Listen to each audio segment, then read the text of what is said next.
Captain है Indian kabaddi team के, वो इस वक्त मौजूद हैं। जोरदार तालियों से उनका स्वागत किया जाए। Thank you Abu. दीपक जी, बहुत बहुत स्वागत आपका न्यूज 18 के इस प्लेटफॉर्म पर। बैठिए। बहुत बहुत धन्यवाद। आपसे पहले बहुत सारी चर्चाएं यहां पर हो चुकी हैं। विकास की बात करें, राइजिंग रोहतक की हम बात कर रहे हैं। सबसे पहले तो हमारी बधाई स्वीकार कीजिएगा आपकी धर्मपत्नी स्वीटी बुरा, जो न सिर्फ हरियाणा का मान है, हिंदुस्तान का मान है। अर्जुन अवार्ड उनको राष्ट्रपति के हाथों मिला है। एक घर में दो अर्जुन अवार्डी। देखो जी, ये बहुत गर्व की बात है मेरे लिए। हर एक उस खिलाड़ी के लिए बहुत गर्व की बात होती है कि उसको अर्जुन पुरस्कार से सम्मानित किया जाता है। एक खिलाड़ी की अपने देश के लिए, उसके पूरे जीवन के जितने उसने पदक जीते हैं, उसके लिए जब देश का राष्ट्रपति सम्मान करता है और अर्जुन पुरस्कार जैसा खेलों का बड़ा सम्मान मिलता है, तो हमारे लिए सौभाग्य की बात है। और फिर घर में दो अर्जुन अवार्डी हो गए, ये भी कोई रेयर चांस होता है। तो मैं तो भगवान का शुक्रिया करता हूं और शुक्रिया करता हूं हमारी गवर्नमेंट को, हमारे प्रधानमंत्री जी को, जिन्होंने खेलों के लिए इतना ज्यादा काम किया है कि इस बार 32 प्लेयर्स को, 32 खिलाड़ियों को अर्जुन अवार्ड और 4 को खेल रत्न मिला है। ये भी शायद इतिहास में ही होगा कि इतने सारे खिलाड़ियों को एक साथ इतना ज्यादा सम्मान दिया गया है।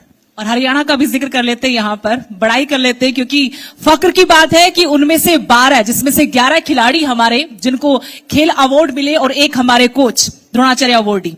तो ये आज हरियाणा की तस्वीर है और उसमें बड़ा योगदान है दीपक हुड्डा जी आपका भी।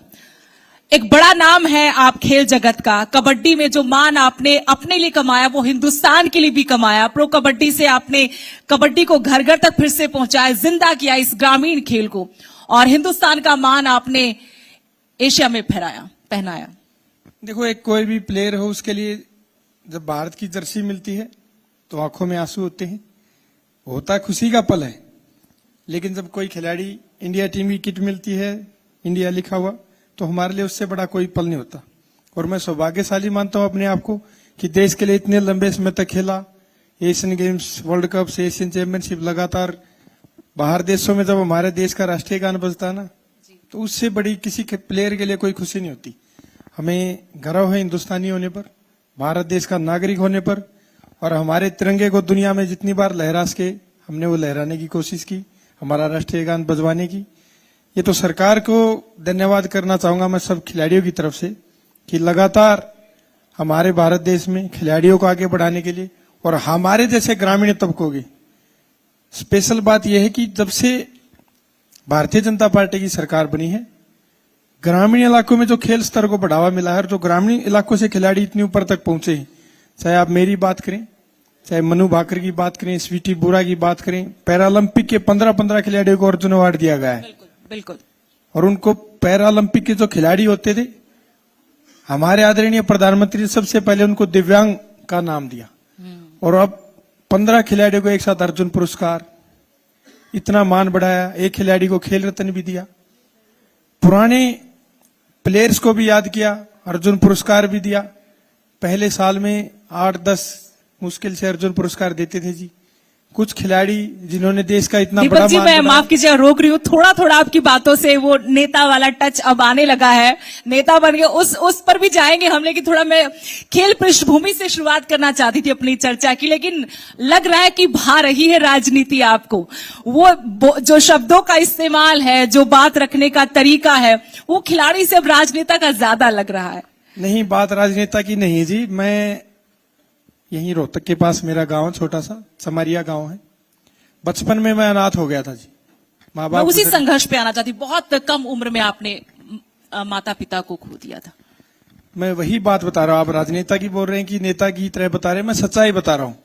और पूरे देश को, हरियाणा के हर उस खिलाड़ी को, उसके माँ बाप को पता होना चाहिए कि सच्चाई क्या है। अगर भारतीय जनता पार्टी की सरकार नहीं आती, मैं सच्चाई बता रहा हूँ, नेता वाली बात नहीं, मेरे पास आंकड़े हैं वो भी बताऊंगा मैं, तो हमारे जैसे खिलाड़ी उस गांव की मिट्टी में ही रह जाते। उसका पूरे देश को पता है कि पहले किसी भी अंतर्राष्ट्रीय टूर्नामेंट में देश का मुश्किल से 1-2 पदक आता था, पूरा देश पटाखे फोड़ता था, सबको पता है। अभी की स्थिति बताएं, मैं पिछले एशियन गेम्स की बताऊं आंकड़ों के साथ, तो इसी भारत देश ने, जिसका मुश्किल से बाहर देशों में 1-2 मेडल आता था, एशियन गेम्स में 107, पैरा एशियन गेम्स में 114, दोनों के मिलाएं तो 221 मेडल भारत देश ने हासिल किए थे। और कॉमनवेल्थ में 69, 70 से एक कम, यही भारत देश।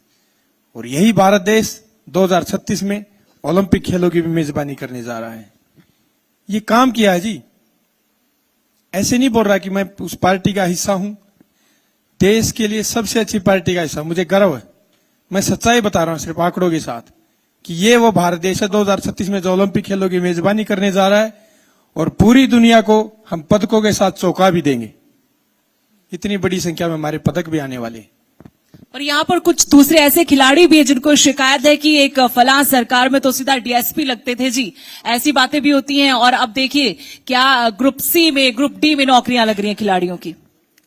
अब मैं आंकड़ों के साथ बताता हूं जी, क्योंकि ये किसी पार्टी की बात नहीं है, सच्चाई की बात है। अब मैं वही आंकड़े आप सबके साथ बताऊंगा। इस बार ओलंपिक में अकेले हरियाणा ने 5 पदक दिए। एशियन गेम्स की बात करें तो अकेले हरियाणा ने 28 पदक दिए हैं। कॉमनवेल्थ की बात करें तो अकेले हरियाणा ने 20 पदक दिए हैं। खेलो इंडिया यूथ गेम्स में 52 gold, 39 silver, 40 bronze. Cash award जो बोल रहे हैं पुरानी सरकारें देती थी, ओलंपिक में 5 करोड़, 3 करोड़ और 2 करोड़ दिए जाते थे। अभी 6 करोड़, 4 करोड़ और 2.5 करोड़ दिए जाते हैं। आंकड़ों का डिफरेंस अब आपको पता चलेगा। एशियन गेम्स में पिछली सरकार 25 लाख रुपए स्वर्ण पदक विजेता को देती थी, 15 लाख सिल्वर वाले को और 11 कांस्य वाले को। हमारी सरकार 3 करोड़, 1.5 करोड़, 75 लाख। अगर आप डिफरेंस की बात करें तो 2.75 CR का डिफरेंस है जी। 11 स्वर्ण पदक विजेताओं को पुरस्कार राशि दे दी जाती थी इतने बड़े अमाउंट में, जितना हमने बढ़ाया, ये डिफरेंस है। उसी प्रकार कॉमनवेल्थ में 15 लाख, 10 लाख और 5 लाख। अभी मेरे भाई बहन जितने भी खिलाड़ी साथी हैं जो ग्रामीण तबकों से आते हैं, कॉमनवेल्थ में पदक पर 1.5 करोड़, 75 लाख और 50 लाख। पहले कॉमनवेल्थ में कांस्य पदक विजेता को 5 लाख रुपए दिए जाते थे, जबकि आज पार्टिसिपेट करने के लिए 7.5 लाख रुपए दिए जाते हैं। एक कांस्य पदक विजेता से ज्यादा पार्टिसिपेट वाले को दिए जाते हैं। तो कौन सी बात कर रहे हैं? विपक्ष का काम होता है बोलना, लेकिन कुछ सच्चाई तो बोलो। जनता को गुमराह क्यों किए जा रहे हैं? मैं जॉब की भी बताऊंगा, जल्दबाजी ना करें, मेरे पास वो भी आंकड़ा है। पिछली सरकार ने हमारे खिलाड़ियों को पूरे 10 साल में 38.45 करोड़, 38 करोड़ 45 लाख रुपए पुरस्कार राशि वितरण की थी। हमारी सरकार ने 592.84 592.84 करोड़ रुपए खिलाड़ियों को पुरस्कार राशि दी है। जॉब की बात करें, आप बोल रहे थे कि बहुत से खिलाड़ी शिकायत कर रहे हैं कि पीछे जॉब ज्यादा लगती थी। पिछली डीएसपी लगा देते थे सीधा, अभी डिप्टी डायरेक्टर लगते हैं जी। उससे कहीं बड़ी पोस्ट, अब डिप्टी डायरेक्टर लगते हैं, 4 जिलों को अकेला देखता है। डीएसपी बड़े जिले में शायद 4 भी हो सकते हैं, लेकिन डिप्टी डायरेक्टर 4 जिलों को अकेला देखता है। पिछली सरकार ने ग्रुप A, B और C में 44 खिलाड़ियों को नौकरी दी थी। और अगर हम हरियाणा की भाजपा सरकार की बात करें, आप बोल रहे हैं ना सरकार की, 223 खिलाड़ियों को ग्रुप A, B और C में नौकरी दी है। ये तो गूगल पे भी मिल जाएंगे उनको, अगर आंकड़े स्पोर्ट विभाग पहले मैं एक खिलाड़ी दीपक हुड्डा से बात करना चाहती थी, उसके बाद मैं राजनेता बने दीपक हुड्डा से बात करना चाहती। चलिए आपने उसको मिला दिया, कोई बात नहीं, क्योंकि आप जो सामने जो युवा बैठे हैं, जो देश का भविष्य, प्रदेश का भविष्य है, उनके लिए मिसाल है। कुछ इंस्पायरिंग हो जाता उनके लिए। वो कहानी में एक बार शुरू करना चाहती थी कि चमारिया गांव का एक छोटा सा बच्चा जिसके बचपन में ही माँ बाप का साया उसके सर से उठ गया हो, उसने संघर्ष किया हो, पढ़ाई अपने बलबूते की, फिर उसने पढ़ाया भी ताकि वो अपना खर्च निकालता रहे, और फिर कबड्डी में इतना बड़ा नाम कैसे बन गया। मैं इन सब मुद्दों पर आऊंगी, लेकिन जरा वो बताइए ताकि हम बता सके कि यहां से जो मेडल आते हैं उसके पीछे एक लंबा संघर्ष होता है। सरकार का योगदान तो है, लेकिन शुरुआत अपने परिवार से, अपने आप के संघर्ष के साथ होती है।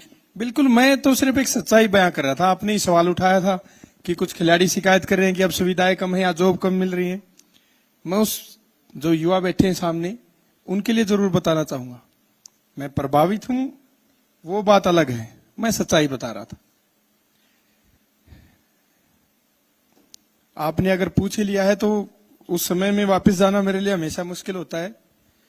ये ऐसी बात नहीं कि मैं अपनी तारीफ के लिए बोल रहा हूं। जितने युवा साथी सामने बैठे हैं, मैं आप सबको बताना चाहूंगा कि आप सब लाइफ में कुछ ना कुछ अच्छा अचीव करना चाहते हैं। कोई गोल बना रखा होगा आप सबने, आप उससे कहीं बेहतर कर सकते हैं। जैसे आपने जिक्र किया कि चमारिया के उस छोटे से गांव से बिना माँ बाप के, कभी टीचर के लिए बन के भी मैंने काम किया है। मैं जब 3 साल का था तो मेरी माताजी की डेथ हो गई थी। आप जानते हैं, शायद बहुत से युवा नहीं जानते होंगे। आजकल मोबाइल का जमाना है तो शायद ज्यादा उसमें भी घुसे रहते हैं। उसके दोनों तरीके के बेनिफिट, आप अच्छा लेना चाहिए या बुरा। 11वीं क्लास में पहुंचा तो पिताजी भी गुजर गए थे, पढ़ाई छोड़नी पड़ी थी। 11वीं क्लास में पढ़ाई छोड़नी पड़ी थी मुझे, फाइनेंशियल कंडीशन की वजह से। बड़ी बहन थी, फैमिली प्रॉब्लम्स की वजह से वो भी घर आके रहने लगी थी, मैरिड थी। मेरी भांजी नर्सरी क्लास में थी, भांजा फर्स्ट में, तो उनकी जिम्मेदारी भी मेरे ऊपर आ गई थी। तो फिर घर भी चलाना था, पढ़ाई में कर नहीं सकता था, बच्चों की देखरेख करनी थी। तो मैंने एक प्राइवेट स्कूल में जॉब के लिए अप्लाई किया था। उन्होंने मुझे 10वीं तक के बच्चों को पढ़ाने के लिए बोल दिया था। मैं पढ़ाई में काफी अच्छा था। 10वीं क्लास में मेरी मेरिट आई थी, गांव में सबसे ज्यादा मार्क्स थे।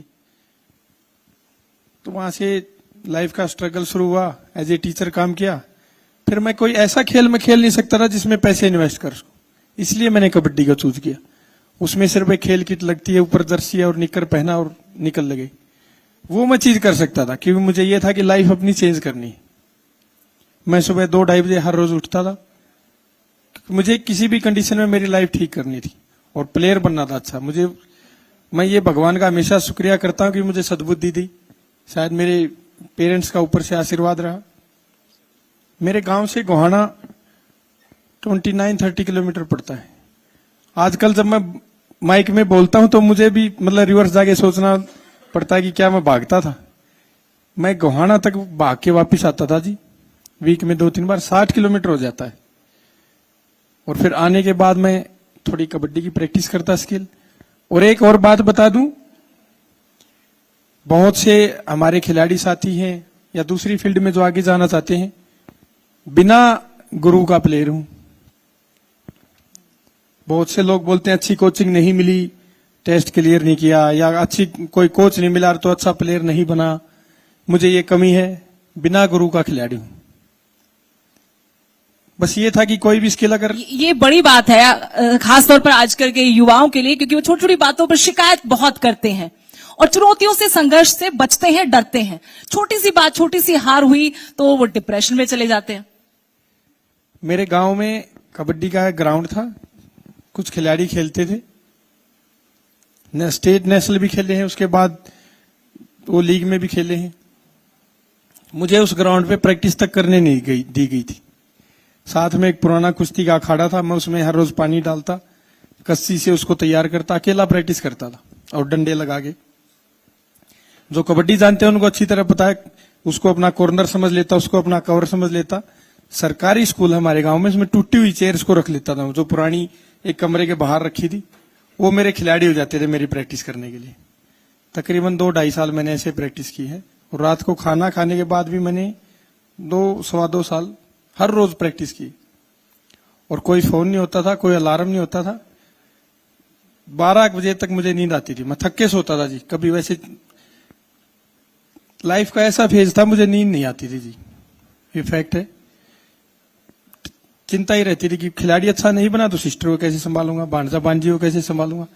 पैसे थे नहीं, तो बस ये था कि खिलाड़ी इस लेवल का बनना है कि कहीं भी खड़ा हो जाओ तो तेरे खेल से सिलेक्शन हो जाए। तो उसके लिए चाहे खाना खा के प्रैक्टिस करनी पड़े, लगा रहता था। 12 बजे सोता था, सुबह फिर 2-2:30 बजे अपने आप आंख खुल जाती थी, 2 बजे डेली आंख खुली जाती थी। तो वो हार्ड वर्क चलता रहा लाइफ में। पहला सीनियर नेशनल खेला था।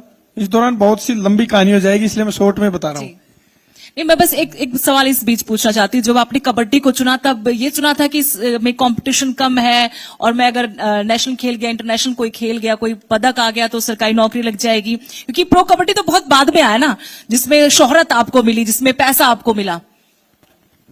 नहीं जी, कंपटीशन कैसे कम बता सकते हैं? कबड्डी तो हरियाणा में एक गांव में 200-200 बच्चे कबड्डी खेलते हैं। हरियाणा तो गढ़ है, ये समझ लो आप कबड्डी का।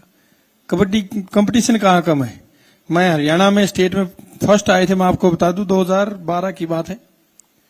और हरियाणा पुलिस में 7 एशियन गेम्स प्लेयर खेल रहे थे, अर्जुन अवार्डी खिलाड़ी थे, और सबको हरा के स्टेट चैंपियन भी बना था, तब भी सिलेक्शन नहीं हुआ था। यहां तक कि कैंप में नाम नहीं लिखा गया था, आप और रेजी सिलेक्शन हो जाएगा। पूरे हरियाणा में हरियाणा पुलिस को हरा, जिसमें 7 एशियन गेम्स, उस टाइम के शायद इंडिया टीम में कप्तान थे, वो भी खेल रहे थे, 2-3 अर्जुन अवार्डी थे। उन सबको हराने के बावजूद मेरा कैंप में तक में नाम नहीं लिखा गया था, तो सिलेक्शन कहां ही जी था? सिलेक्शन लाइफ में कहीं जी नहीं होता। अप डाउन बहुत देखा है। बस ये था कि मैं पैसे इन्वेस्ट नहीं कर सकता था, इसलिए मैंने कबड्डी को चूज किया था कि मेरा काम चलता रहेगा, जैसे भी बहन को और बच्चों को संभाल पाऊं। इसलिए सस्ता खेल देखा था जी मैंने। तो बस मेहनत पे भरोसा था कि जो मेरे हाथ में है वो मैं कर सकता हूं। मेरे हाथ में था हार्ड वर्क। वो मैंने कई बार बताता तो लोग ऐसे सोचते हैं कि भाई साहब ऐसे ही बोल रहे हैं। मेरे गांव से वो दूसरों को लगती है कि कहानी सुनाई जा रही, लेकिन जो बीती है, जो जी कर आया हो इस जिंदगी को, सिर्फ वही जानता है। आपको तो गुरु नहीं मिले, लेकिन आप स्वीटी के लिए गुरु बन गए। वो किस्सा भी जरा बताएगा कि कैसे स्वीटी ने अपना गेम चेंज किया। और जब कोविड आया तब वो स्वीटी से मेरी अक्सर बात होती रहती, तो वो कहती वो एक टर्निंग पॉइंट था मेरी लाइफ में। जब मैं निराश थी तब आप उम्मीद की किरण बनकर आए थे।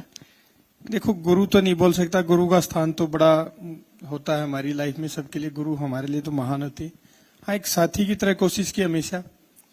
जो कोरोना का समय आया तो उनका ओलंपिक ट्रायल्स वगैरह नहीं हुए थे, तो किसी फॉरेनर कोच ने बोला कि ट्रायल्स नहीं लेंगे, ऐसे वैसे हो जाता है कई बार।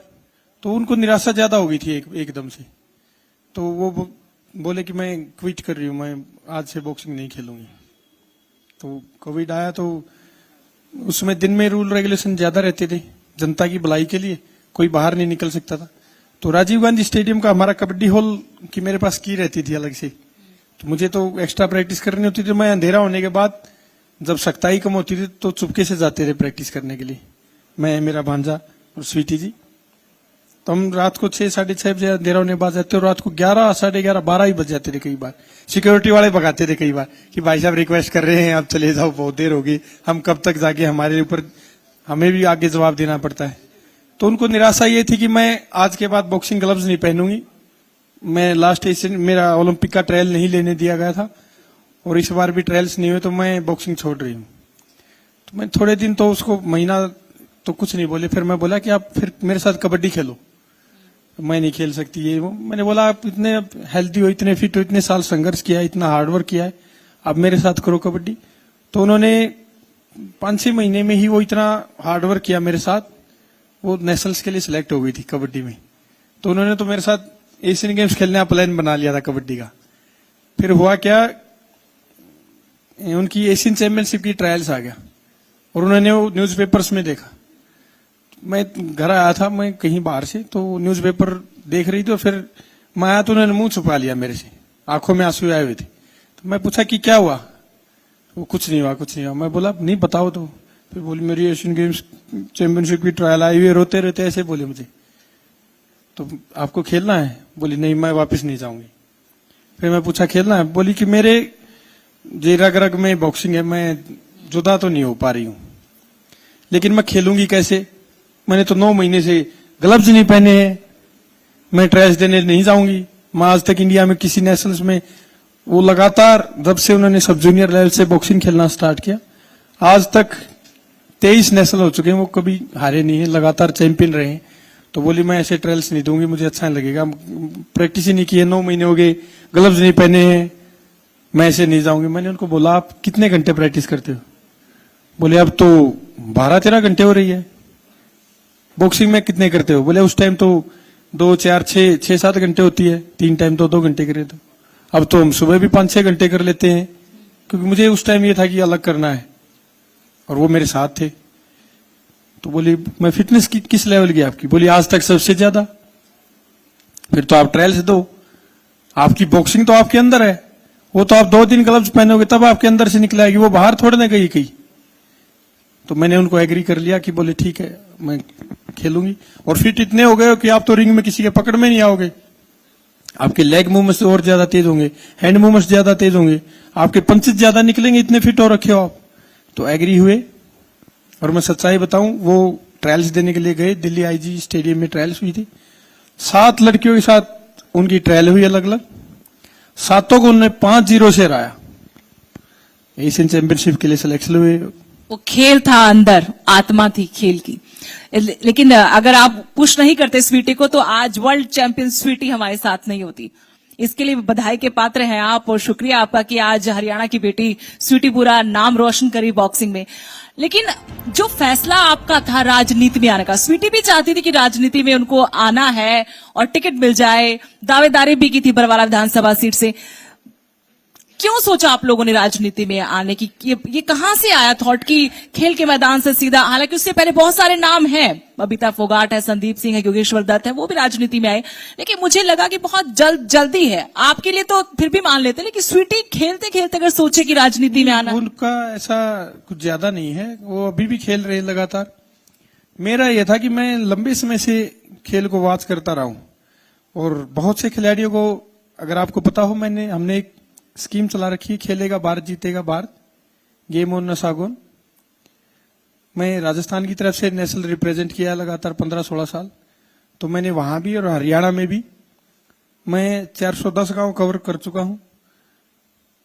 खिलाड़ियों को किसी भी गांव में कोई भी खेल खेलता, चाहे हॉकी खेलता है या एथलेटिक का या बॉक्सिंग का है, कबड्डी, कुश्ती, उनको खेल किट देता हूं।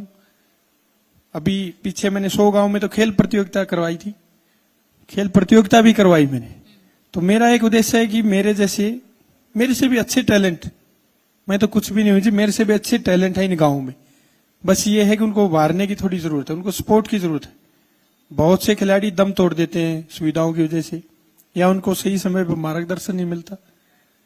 मेरा एक ही उद्देश्य था राजनीति में आने का कि मेरे से भी बेहतर एक दीपक हुड्डा नहीं होने चाहिए। हरियाणा प्रदेश में हजारों दीपक हुड्डा होने चाहिए। लेकिन दीपक हुड्डा का मन तो पहले कांग्रेस के साथ था। दौसा में आप राहुल गांधी की भारत जोड़ो यात्रा में दोनों शामिल हुए, फिर अचानक से क्या हुआ कि बीजेपी का कमल थाम लिया? नहीं, मन की कोई टिकट का चक्कर था?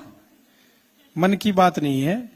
देखो, मेरा जन्म एक ऐसी जगह पे हो रखा है जहां पे हमारे दादाजी पारिवारिक कांग्रेस से जुड़े हुए थे, क्योंकि ये जो एरिया है पहले चौटाला के परिवार के साथ जुड़े रहते थे लोग। फिर और वो एज क्या होती है, वो बात आज से 3 साल पहले की है। मैं भी 31 ईयर्स का हूं, तो और भी कम कर लीजिए, इतनी मैच्योरिटी तो होती नहीं है। राजनीतिक मेरी तरफ से कुछ था नहीं। मैं राजस्थान की तरफ से खेलता था, तो वहां के मुख्यमंत्री जी ने मुझे राजस्थान गौरव पुरस्कार भी मिला हुआ है। राजस्थान ग्रामीण ओलंपिक खेल जो हुए थे, आप सबको पता होगा, उसका उद्घाटन भी मैंने किया था। तो राजस्थान के मुख्यमंत्री थे श्री अशोक गहलोत जी ने मुझे इनवाइट किया था कि दीपक जी आपको वहां आना है। मुझे इतना ज्यादा नहीं पता था किसी खिलाड़ी के लिए, किसी इतने ग्रामीण इलाके से निकले हुए खिलाड़ी के लिए एक सीएम उसको आमंत्रित करे और बोले राहुल गांधी जी के साथ चलना है। मुझे इस बात का थोड़ा ना पता था। हमें तो ये है कि सम्मान मिल रहा है, मैं उस वजह से गया था।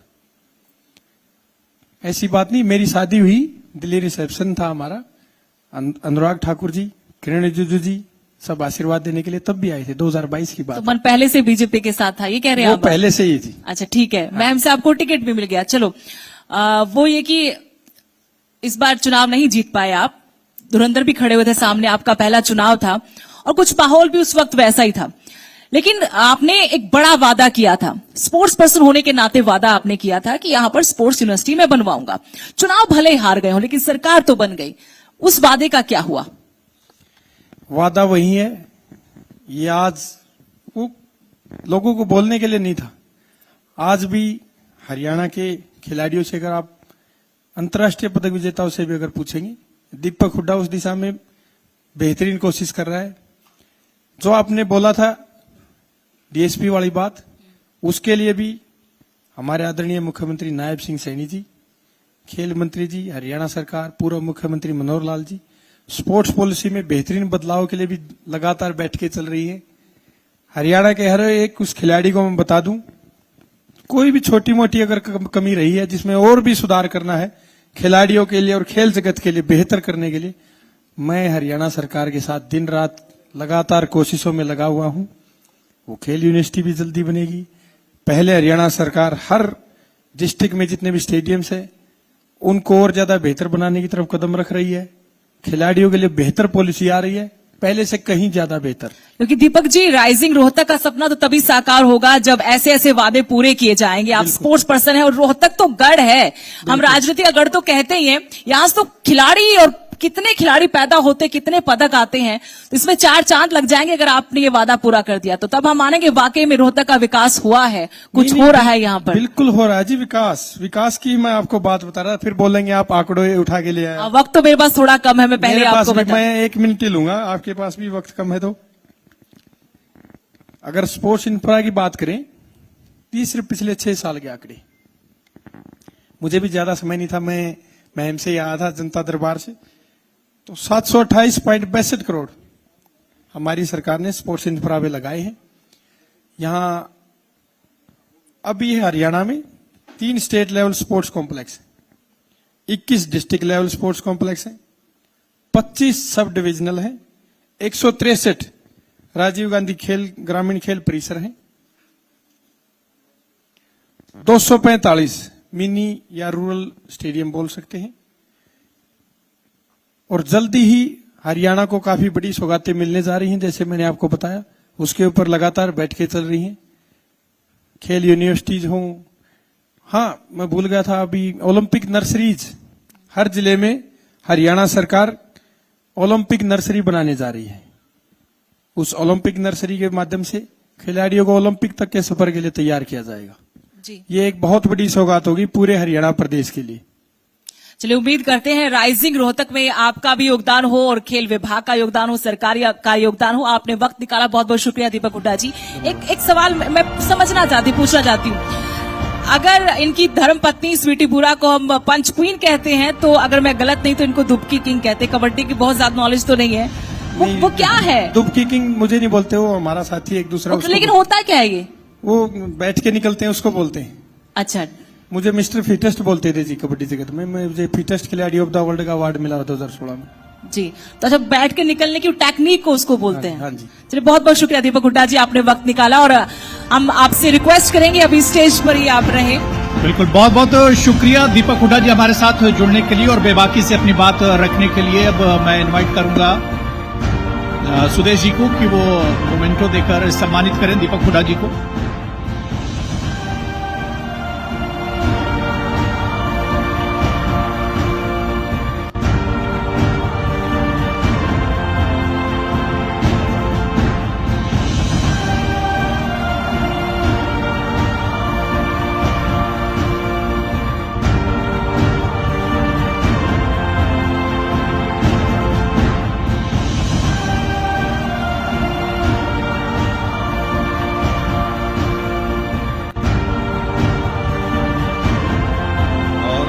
वोट ऑफ थैंक्स के लिए मैं सुदेश नैन हमारी सहयोगी उन्हें इनवाइट करूंगा।